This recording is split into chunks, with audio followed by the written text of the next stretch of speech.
Well, hello there, my teacher friends. Welcome to episode 220 of the Beyond Measure podcast. My name is Christina Whitlock, and I have taken the liberty of appointing myself as your anytime piano teacher friend. I hang out here in your podcast app of choice, ready to talk shop with you every week on your own schedule. Today, I have an extra special treat for you. This marks the second installment in our 2025 Summertime Conversation series, and I am delighted to share a conversation with none other than Jason Sifford with you today. Jason Sifford contributes to the piano teaching profession in all kinds of ways.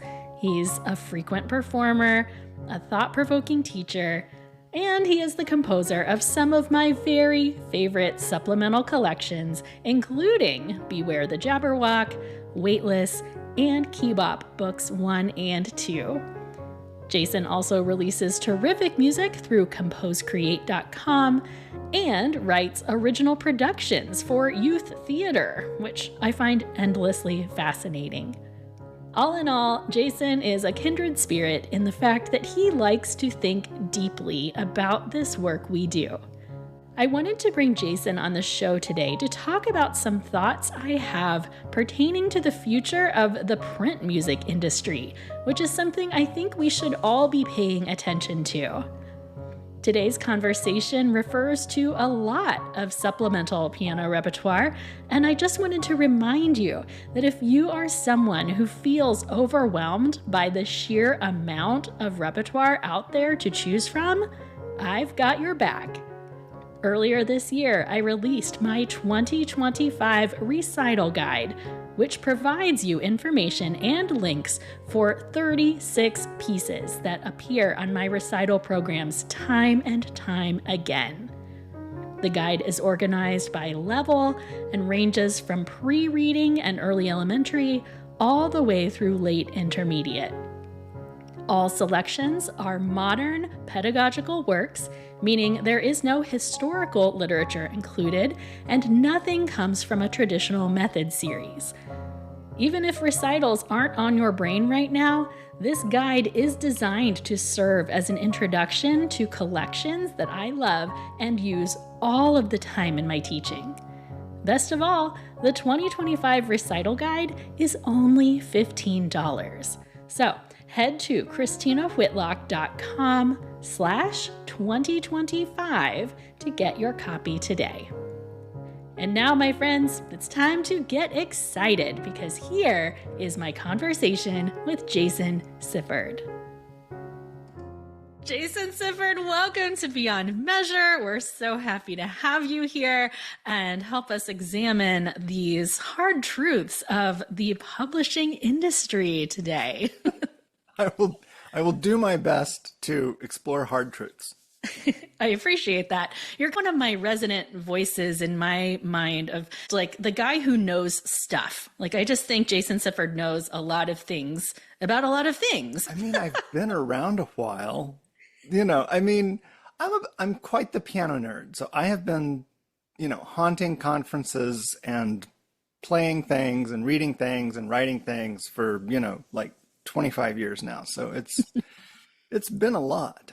I don't know if I can project this on you or not, but I feel like you and I are similar in the fact that we just really like to study like the things behind the things, and we kind of are careful students of what's going on in the profession in general.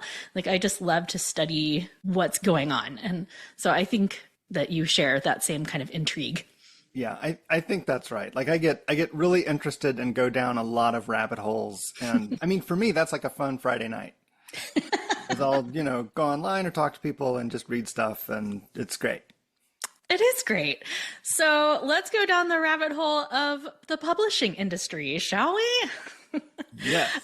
So you know that I love the piano repertoire. So I love all of the historical literature. I love supplemental literature. I love all the pedagogical stuff. This is very much my love for the instrument, is all of this music that we have.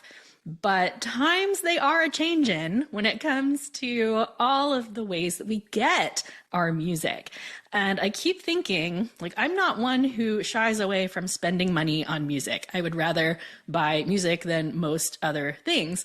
But I keep noticing that my packages, when I order music, are getting smaller and smaller and yet more and more expensive. So I do think it's important for teachers to be realizing that the cost of printing, and this goes down to the materials as well as all the human labor behind it all, like this is all just going to keep getting more expensive. And this is something I keep racking my own brain about. Like, what am I going to do with this? Are we going to phase out physical materials because they're just not going to be affordable? Or am I going to readjust my budget so that I just know that I'm going to need to spend more money on hard copy materials? I don't know. I'm curious what you think about this trend in the industry. Several years ago, I was thinking about doing some self-publishing. And I wanted to keep it print because I really do like the idea of having physical stuff. Like I've done both, but I like books and things. Me too. And I looked into doing it myself and I priced it out with a printer and all this stuff. And so if I wrote a piece, like a single sheet, and I wanted it to be color and printed on decent paper with like the little fold out that people do, if I printed like 1,000 copies, it was still going to cost me like $1 a piece. And so that cuts what I make in half if I'm selling it for $2. Absolutely. But then the thing that killed me was like I looked at the shipping. Yes. And to mail like a single piece of sheet music to somebody, the cheapest post office rate was like $3. And now I've lost money. Like every time I sell something, I lose money. And so it's really funny because people will talk to me about like publisher royalties and things and how, you know, making your 10 to 20% seems like not very much. And I'm like, you'd be surprised at how fast the money goes away when you factor in the shipping and the printing and the salaries that go to the editors and the people that do all the engraving. Like it's, you know, there's an army of people and time that it takes to produce these materials. And yeah, the money disappears very, very quick. But with teaching, it's also the same. You know what I mean? Like on one hand, $2 seems really expensive for like a piece of paper. On the other hand, like nobody's going to make any money if you sell paper for $2. Right. Well, and I think that's where my brain has gone. So my dad owned a print shop growing up, like that was his profession. And so I think I'm always kind of attuned into anything to do with paper and printing and business, those kinds of things. That was my early training ground in business.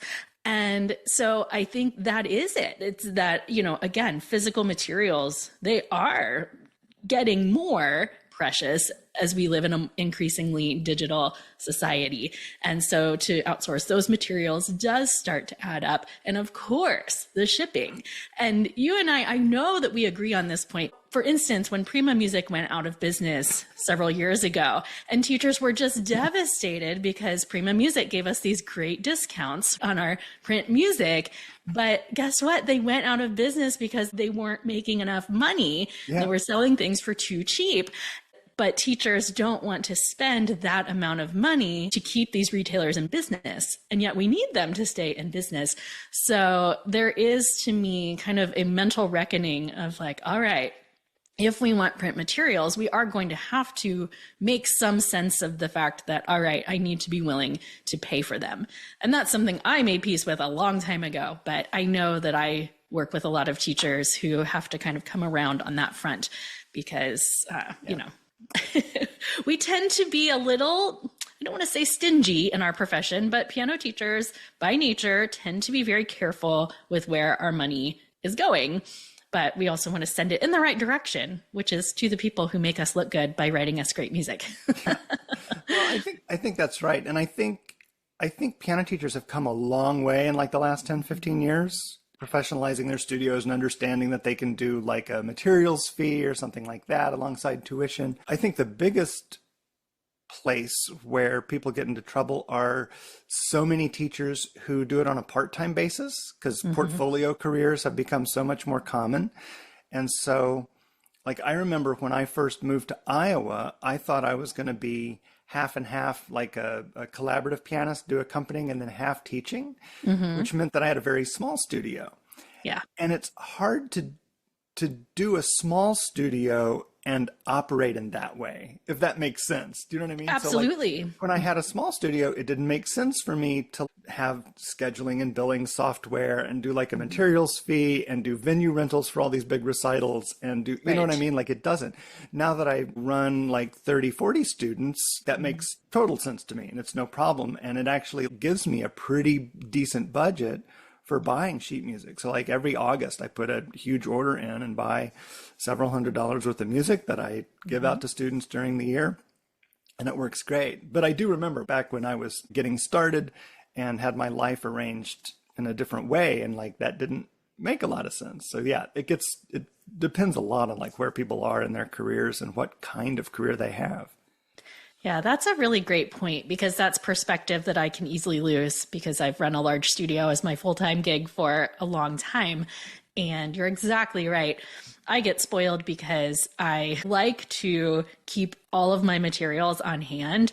So I do the same as you. I collect a materials fee every August, and that gives me large reserves to capitalize on sales and things when the publishers run them. And so I'm used to just having everything I want in stock. So if I have a student, and I'm notorious for this, that they're playing something, and then all of a sudden I'm like, oh, you know what you have to play? And I just run into my office here and I just grab it. And I just love always having it right here on hand. But I can do that because I have a larger studio. And I do understand that smaller studios don't probably have that luxury to stock up. And I'm sure my husband would wish I would stock up a little less. No, I do the exact same thing. I have a whole closet. It's right over there. It's one of the fun things I do like every, late July, August is I go through and I sort of have stock favorites that I know I'm going to be giving out. Every time I buy something, I get like 4 or 5 copies. Yes. And then I'll stick some new stuff in there. And then I'll go through and, hey, I haven't used this in like 3 or 4 years, and I'll take it out. Yeah. And kind of rotate through. So I've always got, some old favorites and then some new stuff kind of in the closet.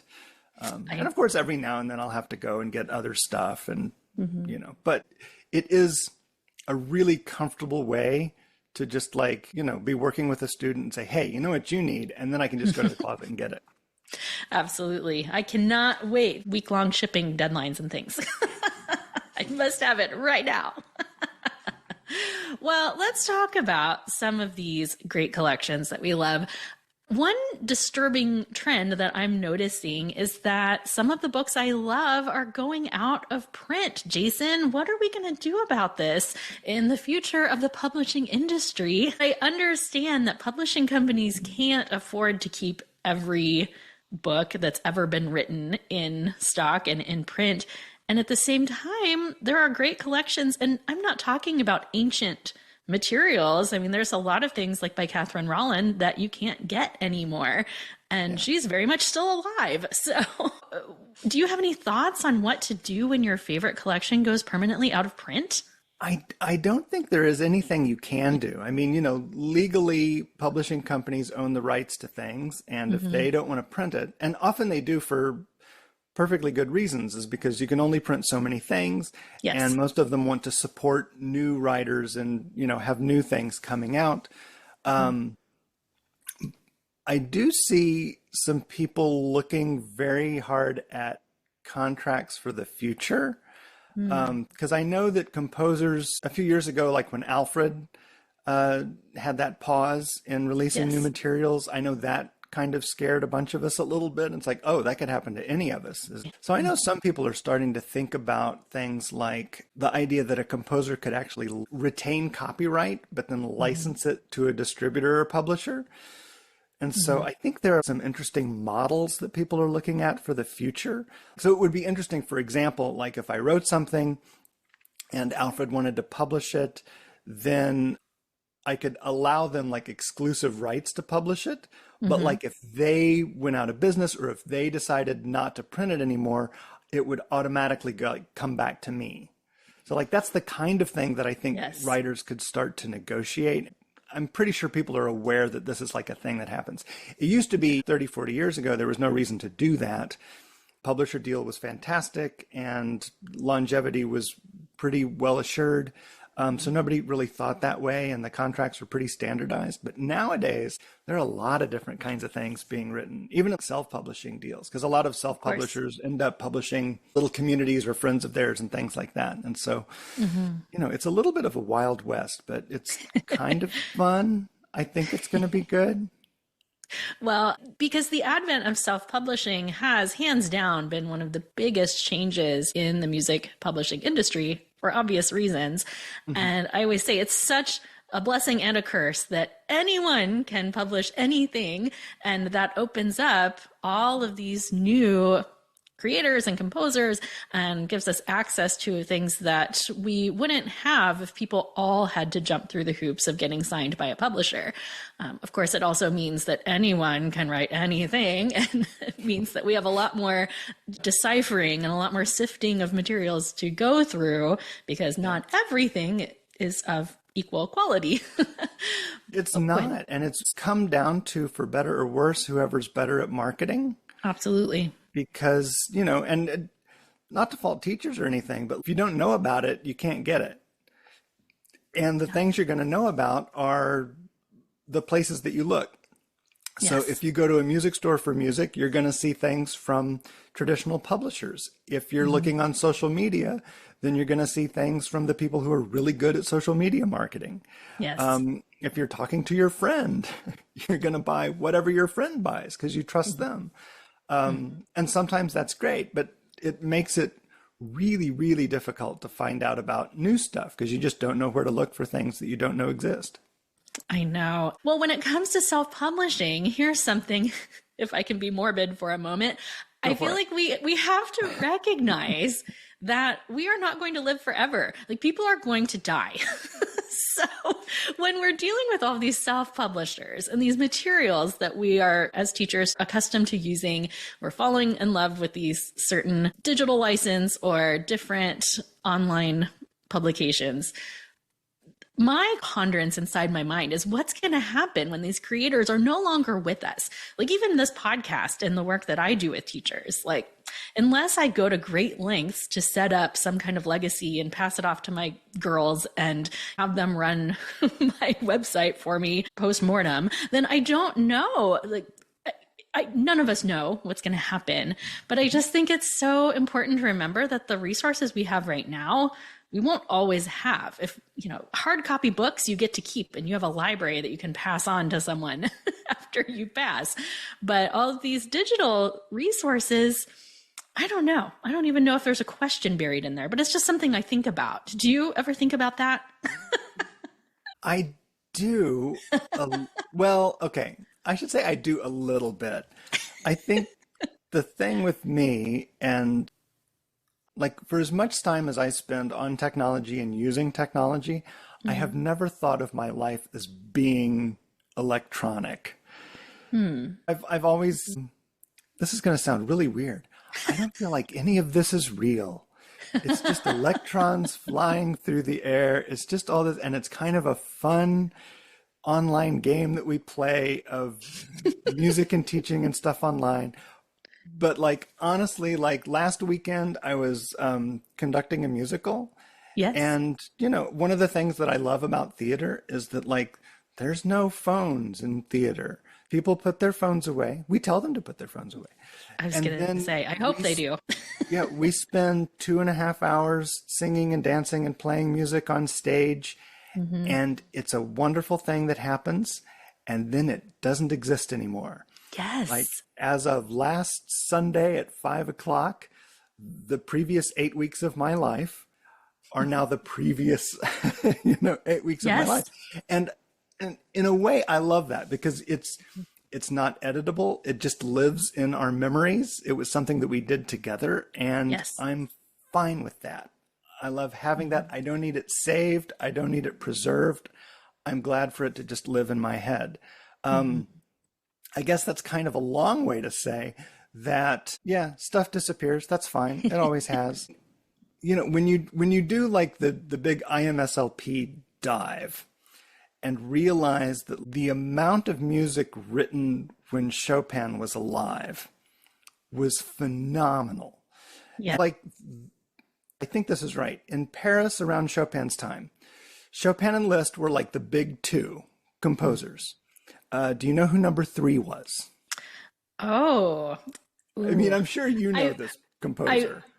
I want to get this right, Jason. You're going to stress me out. my A+ student self is just going bananas here. I don't know. I'm too afraid. Tell me. Probably number 3 was Stephen Heller. Really? That wasn't what I was going to say. I'm glad I didn't get it wrong. He was a big deal and very highly regarded by Chopin. Interesting. And of Stephen Heller, we mostly know the Avalanche. Mm-hmm. And that's it. But like, and that's number 3. And there's like a bunch more. Yes. There that like we don't know. Like I looked up this is one of the things that I do. Like I'll see a piece like the Avalanche and it'll say like Opus, 45, number 11 or whatever it is. Mm-hmm. And I'm like, oh, there are at least 10 more. And then I'll go look. And Heller wrote, there are 3 huge books of etudes. Mm-hmm. Yes. And Avalanche is like the easiest one, which is why it's the one we all play. Right. And they're all really good, but like nobody, like it's just kind of disappeared. And you can still sort of get it in print, but it mostly lives on IMSLP. But that's just the stuff that was lucky enough to be found and get scanned. Yeah. And the fun thing that I've done here in Iowa is that I've gone to flea markets. At the state fair, there's always like this bin where they have old sheet music. Yes. And I got a bunch of it one year and discovered that apparently there was a music store and publisher in, I think, Davenport. And some composers in Davenport that just wrote mostly songs, just voice and piano, and they're fine. They're not masterpieces. They're not bad though. Like they're just kind of interesting little songs.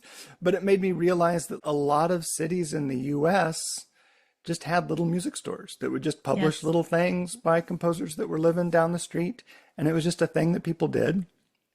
And the vast majority of that is lost.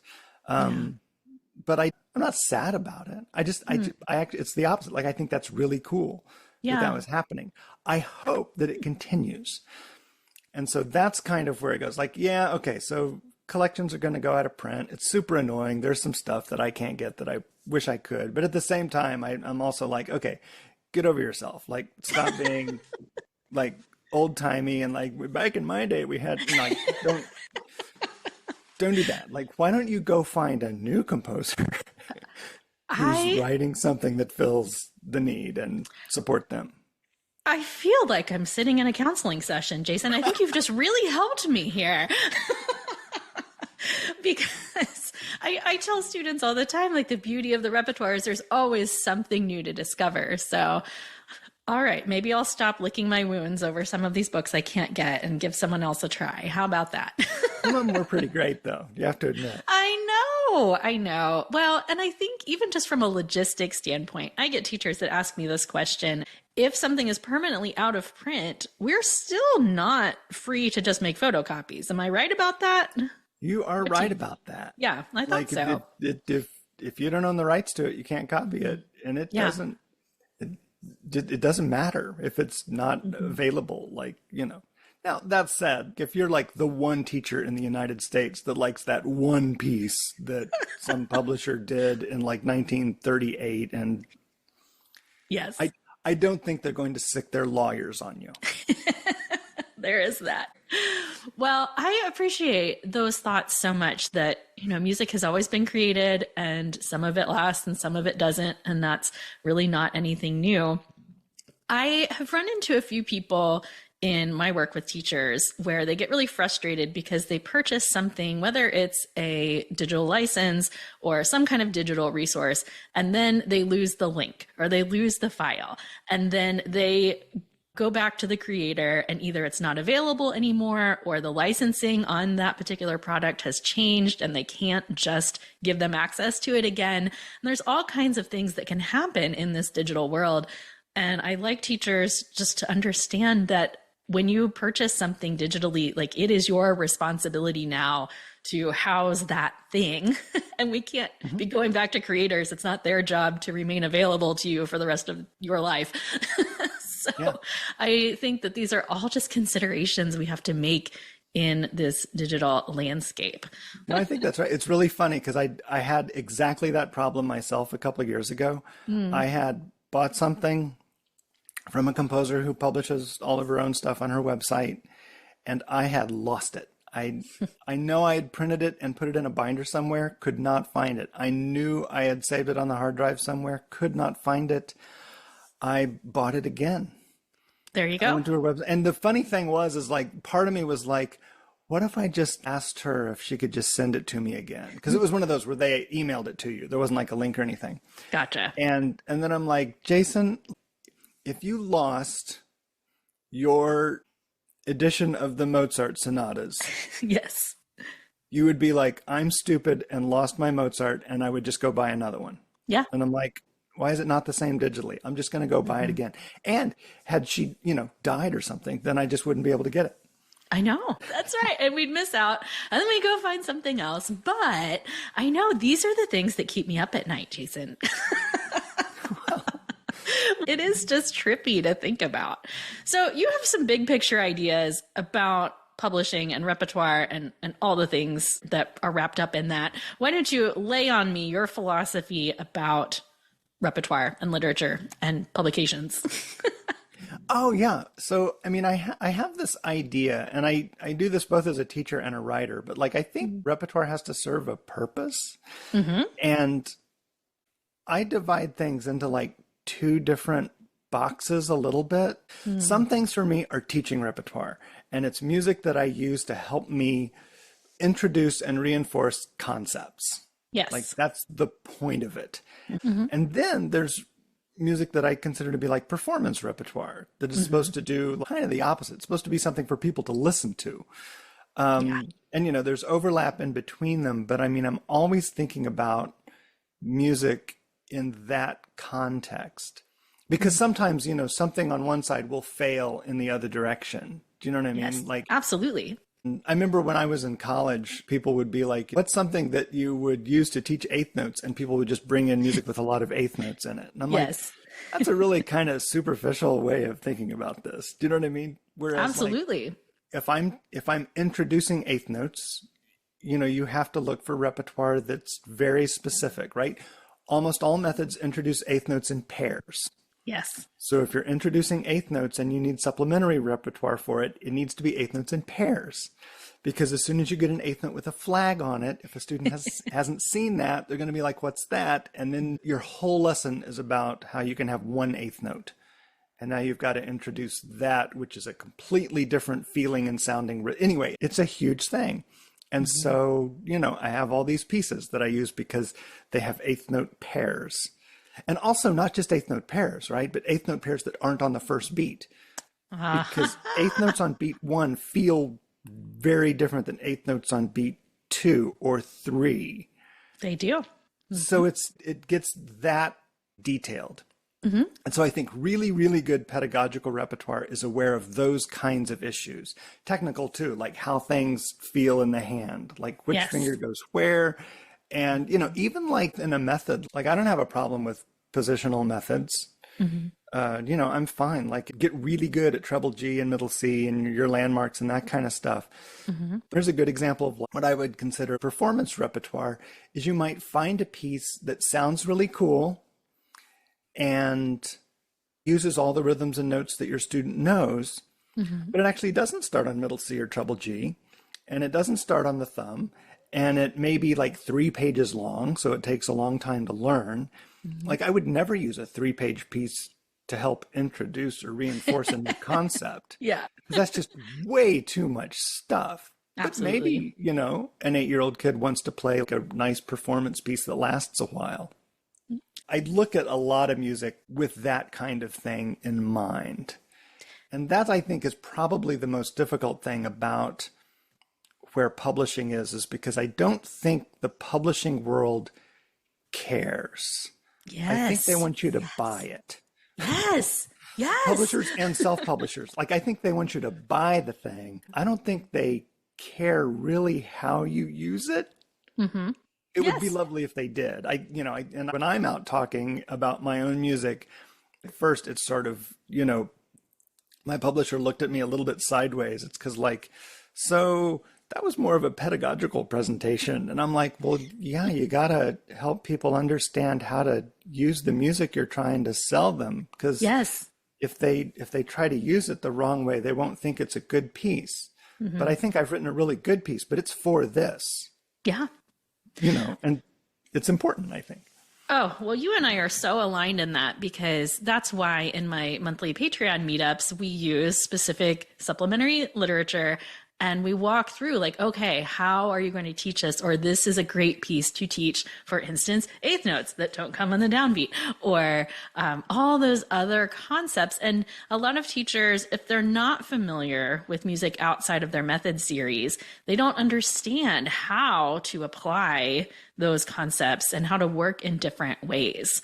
I created a recital guide this year full of these go-to recommendations that make great recital pieces because I don't think every piece, as you're saying, makes a great recital piece. So I think you and I can get along very well in that front. I have a series published by someone I love, and I just never find myself using it because I find there are no pedagogical considerations in it whatsoever.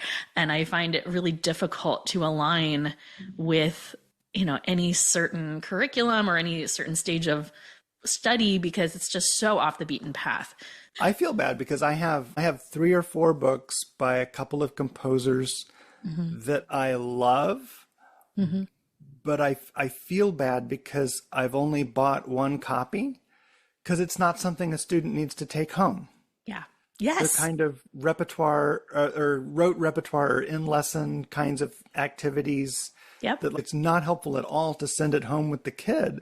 So I buy a copy and I use it here in the studio all the time. But, I feel bad because then I use this stuff and the composers got, they're $15 and I'm like, I should buy them lunch or something. I know. I feel bad that I struggle with the same. I do the exact same thing, especially with rote repertoire. I'm like, oh, we need to pay more for rote repertoire because they all know we're not buying it as frequently.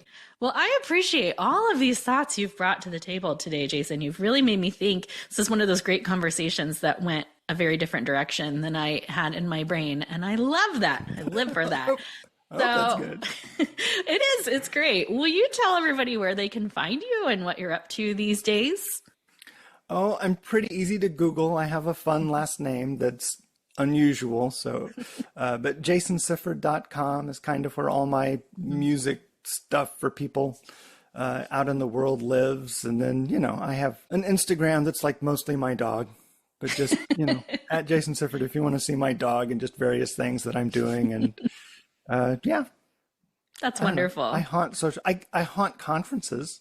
So I'll be at NCKP this summer. Yes, so if me you're too. at NCKP, then come find me, and Christine and I will go, talk your ear off at Harry Carey's, and it'll be fun. The one place to hang out. And One place to hang out in Lombard. I just love that so much. So, okay, I have a really big question for you. I need to know something, Jason Sifford, that you love beyond measure. Give me something you just love in this life. All right. I love a good Easter egg.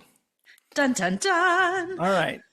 I thought about this, and I love a good Easter egg. And it's and one of the things I've been watching Andor, the Star Wars series, and they put all this stuff in Andor. I'm not going to spoil it for everybody, so don't worry. I won't mention specifics, but they put all this stuff in it that if you know Star Wars and you know Rogue One and then you're like, oh my gosh, that's where that came from or happened. And that's how these things link up.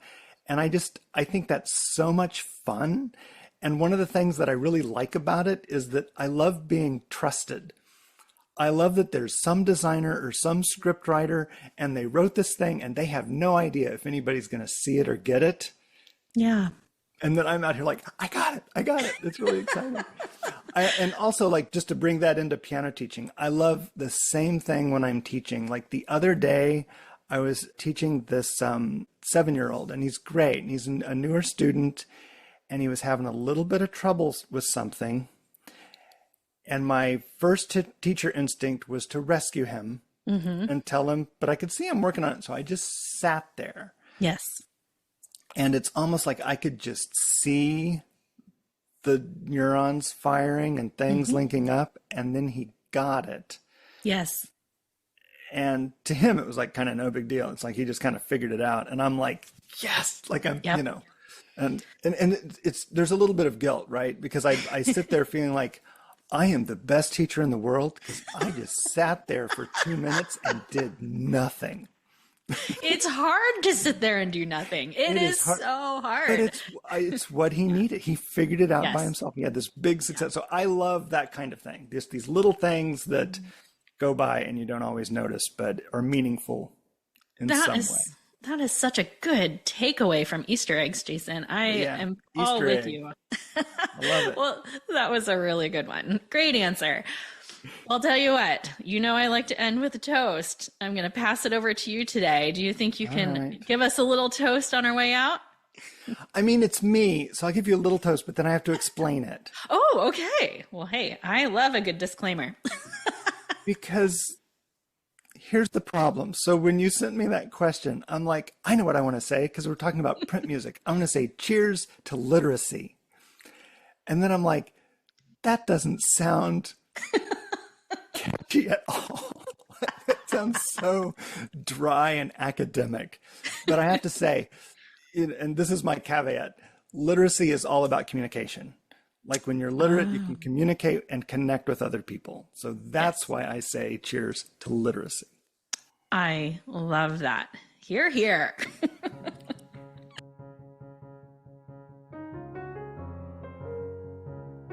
Ooh, see, friends, I told you that was going to be a great conversation. And Jason and I were just getting warmed up. Remember, for just $6, you can join the Super Friends community on Patreon and catch bonus conversations with all of my guests from this summer, as well as those from last summer. Even more than that, your $6 keeps a fire lit underneath me because it tells me that you value this show. You can find the links for the Super Friends community, the 2025 recital guide, and more in today's show notes. Until next week, friends, thanks for being here, and I wish you ever onward and upward.